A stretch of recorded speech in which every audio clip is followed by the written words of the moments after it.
right, video number 2. This is on bowel elimination. It's 4 o'clock, so I'm looking at my time. Hopefully I'll do this one in about 10 minutes. So we've talked about, oops, I hit the wrong thing. We talked about urinary elimination. We're now going to talk about bowels. Everyone poops, right? So when you have a problem with pooping, you have a problem with your bowels. So if you look at this picture, it just gives you another picture of the GI tract. Peristalsis, don't forget that's the muscular wave that basically happens in your intestines that moves food, or chyme, which is once the food is partially digested, and it moves it through the GI system.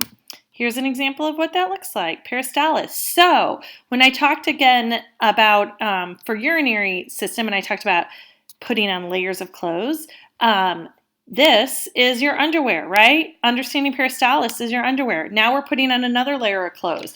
Something that stops peristalsis, right? Something that paralyzes your bowels so that those muscles can't work are going to do what? They're going to keep things from moving through your GI system and cause constipation, etc. Possibly a bowel obstruction. So all different kinds of things. Defecation obviously is having a bowel movement. Hemorrhoids are actually veins. I don't know if you guys know that. They're swollen and inflamed veins. You can have them internally or externally. They're often what causes bright red blood, but we'll talk about that in a little bit. Diarrhea, obviously we know, is when you have an increase in frequency and often a watery consistency. C. diff is a type of bacteria that causes really bad diarrhea. It has a very unique odor to it. It's almost like a metallic odor, and it's one of those nosocomial infections we see in hospitals that people often get C. diff from being on actually megadoses of antibiotic, and it lets the C. diff kind of grow, and it's actually treated, with Flagyl. But C. diff is usually something that's hospital acquired. Someone's going to be on precautions if they have that, and anyone who's on long-term antibiotics like for MRSA or any of those kinds of things is always at risk for C. diff, and it can actually cause bowel perforations and all sorts of things if it's not treated. Obviously, incontinence is when someone is not able to control their bowels. Constipation, we know what that is.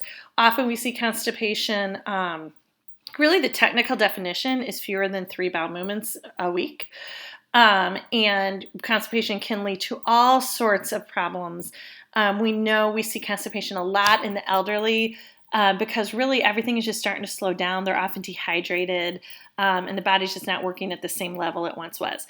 Valsalva is what people do when they bear down. That Valsalva maneuver, when someone's having a bowel movement, that's like that bearing down kind of thing.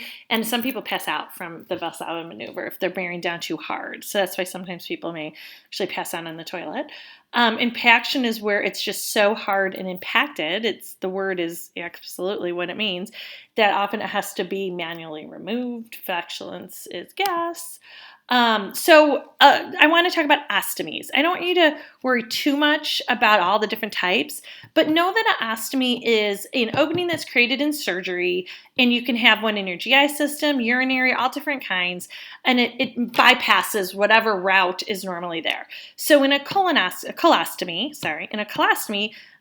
it's bypassing, right? It's created when the colon, it comes out of the colon or the large intestine. So then it's bypassing the rest of the system, right? It's bypassing the rectum and whatnot. So if you have a colostomy, that is where you are going to exit the waste from that hole versus from your rectum. And the hole is referred to as a stoma. Okay. And it's the stoma. From a nurse, you always want to make sure that stoma looks how it should. So this is showing you the different places of colostomies. You don't need to know them by heart, but know that colostomy is a surgical hole that is made to bypass parts of the bowel. And it's done for multiple different reasons. Sometimes people have necrotic parts of their bowel from severe infection or a tumor or all sorts of things, and they have to remove the necrotic bowel, and they just don't have the bowel there, so they have to have a colostomy for the rest of their life. Some people have a colostomy to let something heal and to give the bowel a break so things will heal for a while, and that's reversible. That's a double barrel right here. That one is often then reconnected later at a later date. I'm sorry, it's called a loop colostomy. It's temporary, so right there. And that one gets reconnected. A lot of times people being treated for colon cancer, they may remove part and do what's called a bowel resection, and then they end up having a colostomy bag for a short period of time, and then they go in and they get to re-put it back together. However, an ileostomy, and unfortunately that's not written on this slide, but an ileostomy is the same kind of a colostomy, but it comes from the small intestine. So an ileostomy is bypassing the whole colon and rectum, and you're going to see a lot more liquid because you know it's in the colon that the bulk is kind of added. So they are going to have a lot of liquid. So keep in mind from a nursing standpoint, what I want you to know is if someone has this ileostomy, sorry, ileostomy, ileostomy. If someone has an ileostomy, they're at more increased risk for skin breakdown than a colostomy, okay?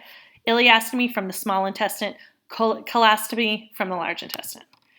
And then here is a different type. Here's the ileum and a different type of you don't need to know this, but different types of things. So diversity, you guys can read about those. Here's a quick quiz. If your stools are dry and hard, that is called constipation. So they're not saying they can't pass it, right? The stools are now dry and hard, so they must be able to pass, even though it's difficult to pass. That's constipation. Fecal impaction is they're not able to pass anything at all. Fecal incontinence is they're not able to. And it all sort of falls under abnormal defecation. So in this kind of situation, instead of picking the one that encompasses all, you need to find the more specific. Paralytic ileus is what happens when your peristalsis stops. It's an ileus. Your bowels aren't moving. And so a lot of times we see this during surgery. Anytime you touch the bowel, it actually causes this sort of like freezing moment of your bowels, and you will have a periodic ileus. Also, anesthesia can cause that. So that's why post-operatively, we're very interested in bowel sounds. We're very interested in when patients are passing gas, because that's a sign that peristalsis has restarted. There's a lot of research that says you can go ahead and feed even if they seem to have an ileus. Some doctors disagree, some do not. Some doctors believe it starts up your bowel. Regardless, you'd want to start very slowly, because if you have an ileus, people could be nauseous and get stomach pains and cramps. If you can't move gas through, think how that makes you feel. Here's assessment questions. You guys can read through that. Fecal occult blood test is when you actually take some of the stool, fecal, occult, hidden blood. That's what that means. And you send it to a lab and they look for microscopic blood in the stool, and that can be a sign of colon cancer or colitis or all sorts of things going on. And a colonoscopy is similar to an endoscopy, which I talked about in class, but a colonoscopy is a camera that is put inside your colon, and then it actually has the ability to then remove polyps and take biopsies, because then it has a second little scissors that can come out and do that.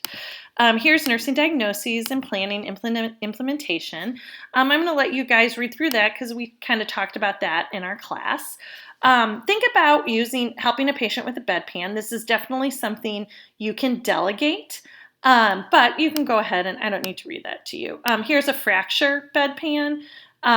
And this is someone who has a hip or back fracture, and it's a little bit, if they have to lie flat and they can't kind of raise their butt off the bed, this is better, okay?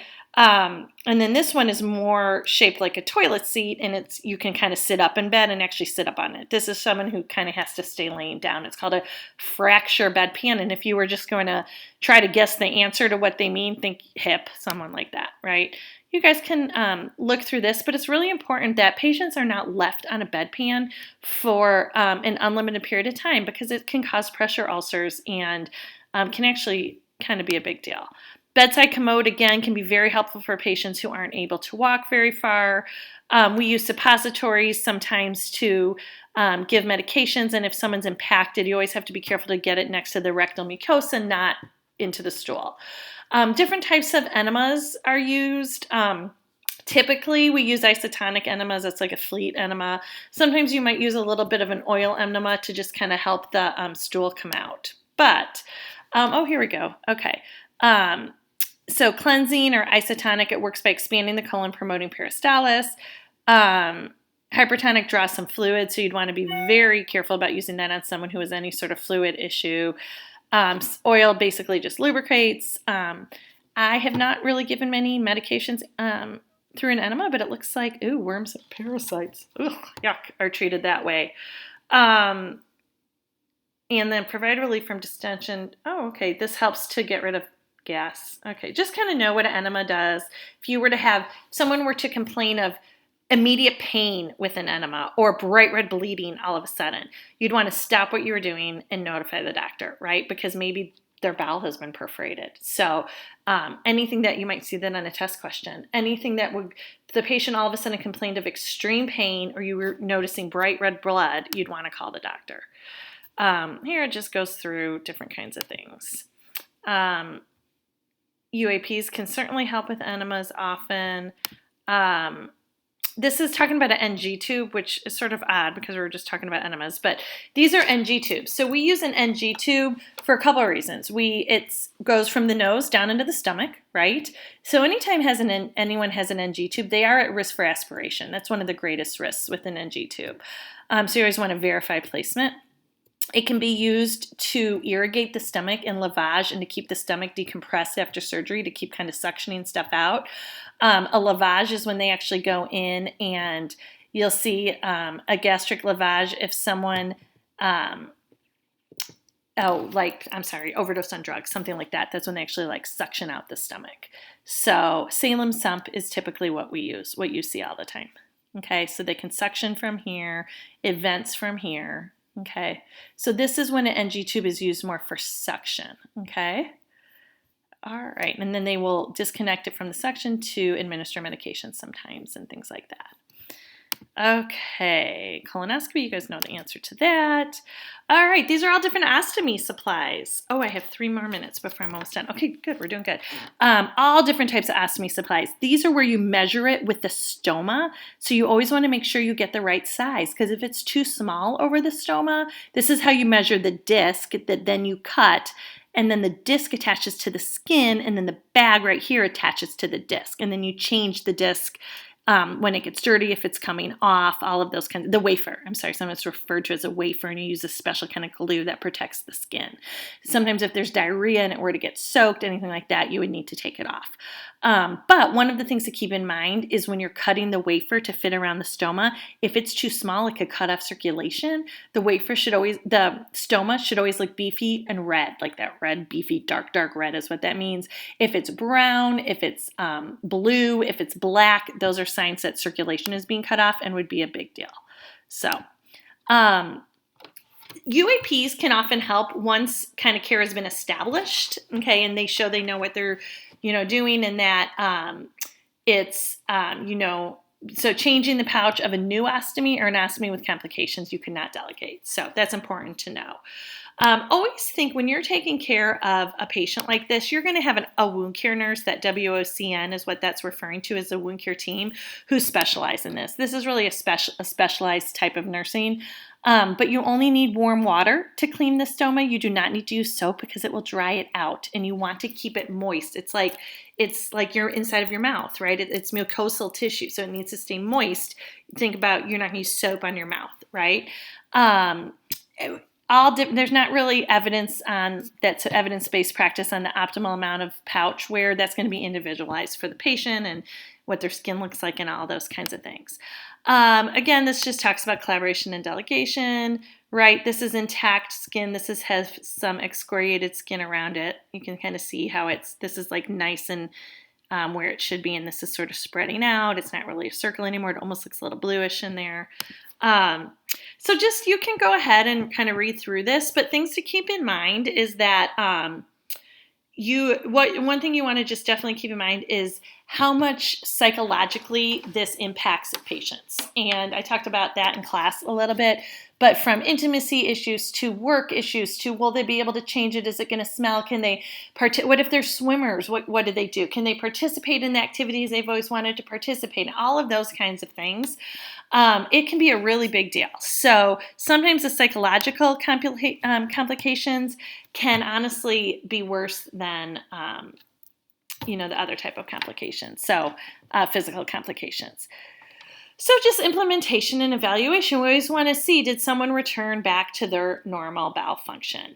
And I wanted to stress, if you have, I feel like I talked about this in class for diagnostic testing, but if you have bright red bleeding, that's typically a sign of lower GI issues like a hemorrhoid, some sort of, lower, something in your rectum, whereas upper GI bleeding is going to look more what they call black or terry is that word, which means black and terry, and that's signs of upper GI bleeding, just FYI if that's noted. But there you go. I think we got through that in 15 minutes. Perfect. And I think I've now figured out, oh my gosh, yes, how to be done. All right.